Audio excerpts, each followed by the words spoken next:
অপ্ৰিয় হ'লেও এটা কথা সত্য, আমি সেইটো অপ্ৰিয়তা মানি ল'বই লাগিব যে জুবিন দা আৰু আমাৰ মাজত নাই। আমাৰ সেই মৰমৰ সেই প্ৰিয় শিল্পীগৰাকী আৰু আমাৰ মাজত নাই।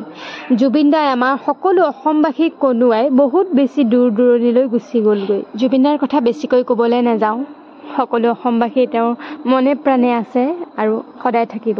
গতিকে তেওঁৰ বাবে আজি আমি সন্ধিয়া সকলো আলামীবাসী ৰাইজে শ্ৰদ্ধাঞ্জলি জনালোঁ তেওঁৰ ওচৰত, লগতে ভগৱানৰ ওচৰত প্ৰাৰ্থনা কৰিলোঁ যাতে জুবিন দাৰ আত্মাই চিৰশান্তি লাভ কৰক, তেওঁৰ সেই আত্মাটো যাতে ভগৱানে আমাৰ ওচৰত আকৌ নতুনকৈ ন ৰূপত ঘূৰাই দিয়ে সেই জুবিন দাটো হৈ। গতিকে সকলো অসমবাসীয়ে জুবিন দাৰ বাবে বাট চাই ৰ'ম। জুবিন দা, তুমি য'তেই আছা ভালে থাকা, লগতে অতি সোনকালে আমাৰ মাজলৈ ঘূৰি আহিবা। আমি সকলো অসমবাসী তোমালৈ বাট চাই ৰ'ম। অসমবাসীৰ ৰাইজ বৰ্তমান বহুত বেছি দুখত আছে, তথাপিও তাৰ মাজতে আমি দুখবোৰ ছাইড কৰি একাষৰীয়া কৰি জুবিন দাক আমি আকৌ এবাৰ বিচাৰিম ভগৱানৰ ওচৰত। গতিকে আহক সকলোৱে আমি জুবিন দাৰ বাবে প্ৰাৰ্থনা কৰোঁ যাতে জুবিন দাক আমাৰ মাজত সোনকালে ভগৱানে ঘূৰাই দিয়ক। জুবিন দা, আমি বাট চাই ৰ'ম মাথো তোমাৰ বাবে।